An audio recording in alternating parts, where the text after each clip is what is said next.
When I was 18 years old, I decided to start a company together with my friend Felix, whilst I was still studying at university. The idea was simple. It was a hair tie that doesn't leave a mark in your hair and doesn't give you headaches. Today, 4 years later, we have a team of 80 people. We have distribution in 70 countries around the world, and we ship our tiny products by the container. So what did I learn from this? Let me take you 4 years back in time. I was 18. I had just gotten into the University of Warwick. I had just arrived there, and I couldn't be any happier.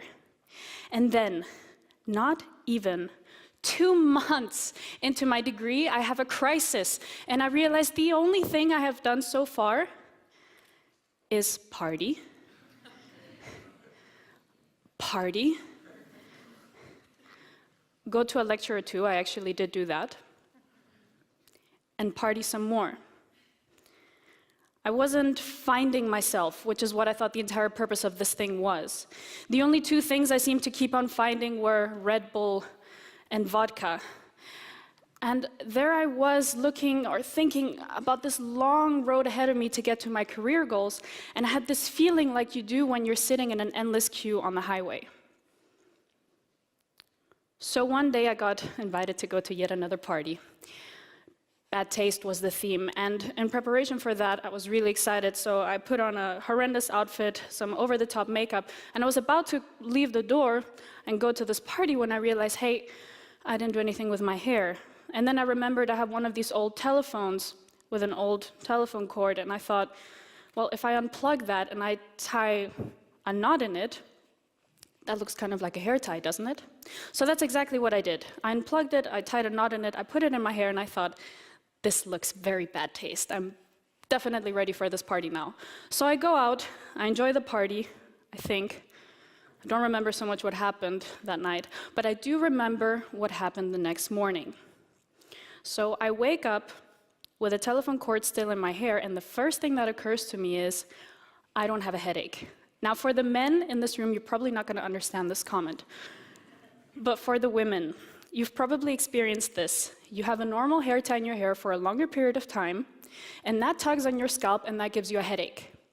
And that is something that I suffered with almost every day. So there I am with this big telephone cord in my hair, and I walk over to the mirror, and I take it out, and I realize, although I have a kink in my hair, it's significantly less than it would be with a normal hair tie. And that was it. That is where the idea was born. So I immediately pick up the phone and I call Felix, who's my business partner today, and I tell him the idea, and he thinks it's absolutely ridiculous. But because he was very much in the same Red Bull and vodka and mental queuing crisis that I was in, he said, you know what, Sophie, let's give it a try. And we did. So these are the 3 key things that I have learned from starting my own company. 1, it has become cheaper than ever before to start up your own company. Like cheaper than it was just 10 or 15 years ago. 2nd, the product does not need to be complex whatsoever to succeed. Believe me. And 3rd, you do not need to be an industry insider or expert whatsoever to be able to start a company in that given sector. So why is this interesting? I think a lot of students in high schools and universities have flirted with the idea of starting their own business. At least I had. And usually went something along the lines of this. So you're in high school, you're in your lunch break, you're chilling on the couches like a lazy group of sea lions with your friends talking about music and funny YouTube cat videos and whatever else. And then suddenly one of you has a crazy story, or a crazy idea, and you say, you know what? We should start a business together. And then you fantasize about how that idea goes from an idea to a product, and from a product to a company, and suddenly you're selling that thing all over the world, and it's so much fun, and it's so awesome. And then you go back to sipping on your Cokes, and the entire thing is forgotten. Now, why was I not taking my ideas seriously?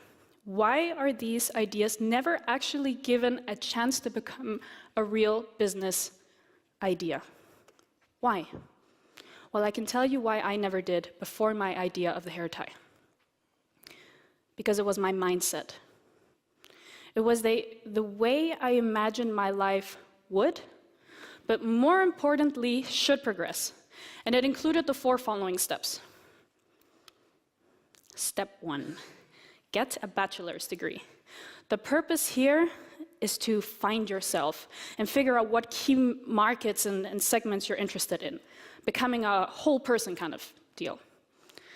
Step 2, you then go on to do a master's degree where you further look into those key areas and markets that you're interested in. And then comes step 3. That's the point where you land that epic job at a consultancy or a big renowned company, and you get that experience under your belt. And then, finally, you think, boom, this is it. Now I have the experience, I have the financial standing, and I have the knowledge to finally start that business with that idea that I had when I was sitting in high school on those couches. Now, there's nothing wrong with this plan.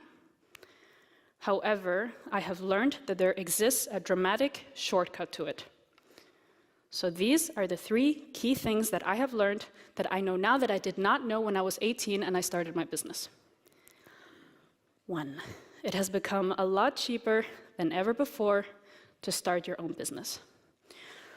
So let's take a look at this. How much did Felix and I initially invest into our company? The first investment, $400,000.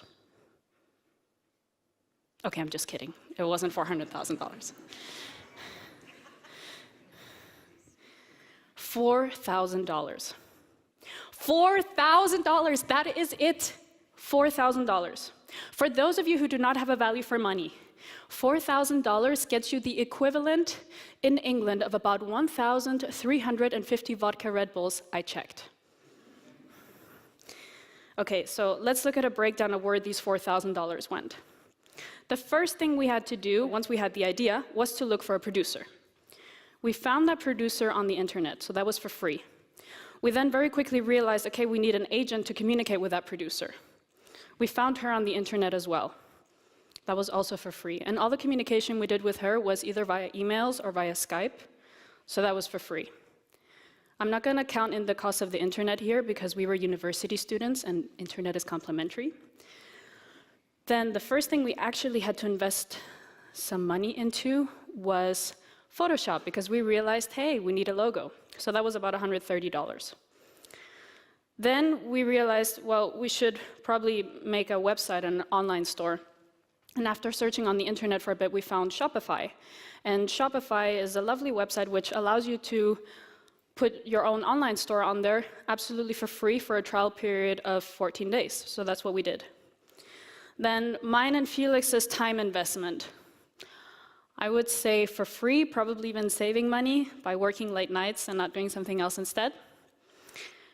And finally, what was the bulk of the investment, which was just shy of $4,000 to buy the first round of stock. But that was really it. Then, the second thing I learned is the product does not need to be complex at all to succeed. I think if we take a spectrum and we put nuclear reactors on this end and the stone axe on this end, our product comes pretty close to the stone axe. Now, simplicity in a product is a beautiful thing because you either roll out fast or you fail cheap. It also means that if you had that idea, most probably so did or so will someone else. So if you choose to delay, probably somebody else will do that for you. And that would just be a shame, wouldn't it? So I truly believe that if I had left my idea of the hair tie until I had reached step 4 in my career plan, that either A, somebody else would have done that idea for me, or that I simply would have seen the idea as too risky and too ridiculous to risk my entire professional career for. Basically, economic risk and risk to yourself gets bigger and bigger as you get older and older. So the best time to start your idea would be straight away. That is a picture of our product, by the way. And finally, the third thing I learned is, you do not need to be an industry insider or expert whatsoever to be able to start a company in a given market. Now, I can testify to you that neither Felix nor I were industry insiders or experts whatsoever in hair ties or hair accessories at the time that we started our company. In the meantime, we know a creepy amount of stuff about hair ties, which is probably more odd for Felix than it is for me because, first of all, he's male, and second of all, he has short hair. And it's really gotten to the point with him where Felix no longer goes up to a girl to hit on her. No, Felix goes up to a girl because she's wearing an interesting hair tie, and it usually goes something along the lines of this. Hi, I like your hair tie. How much did it cost, and where did you get it, and what colors does it come in? And the reaction of the girls is usually something along the lines of, what? Anyway, because Felix and I were not business industry insiders or experts, we did not have a basis of structure or distribution to go on. And what we did have, though, was a vision, and that was one, to brand a hair tie so that it is associated with a lifestyle.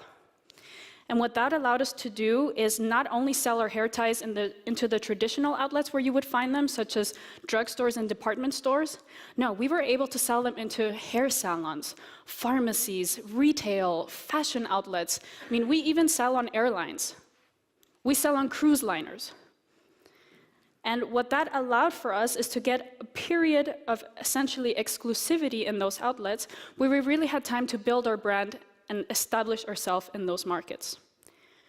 Had we been industry insiders and experts, we might have set ourselves the psychological limit and thought,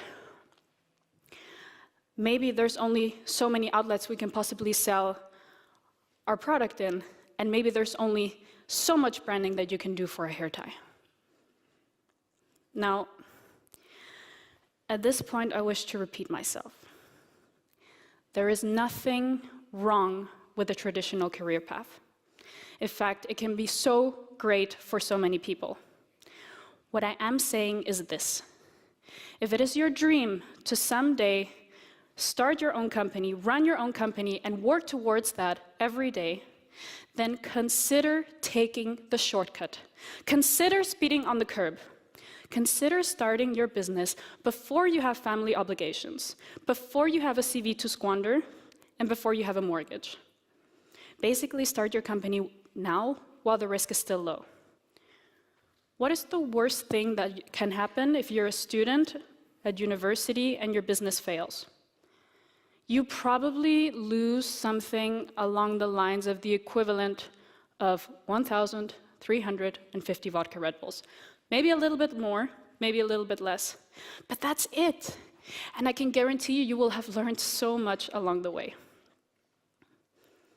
So the next time that you find yourself in high school chilling by the couches, or you're walking between lecture halls at university, or you might even be having a drink with your colleagues after work, and you hear yourself or you hear someone else saying, "Not now," when considering a business idea, ask yourself, why is later better?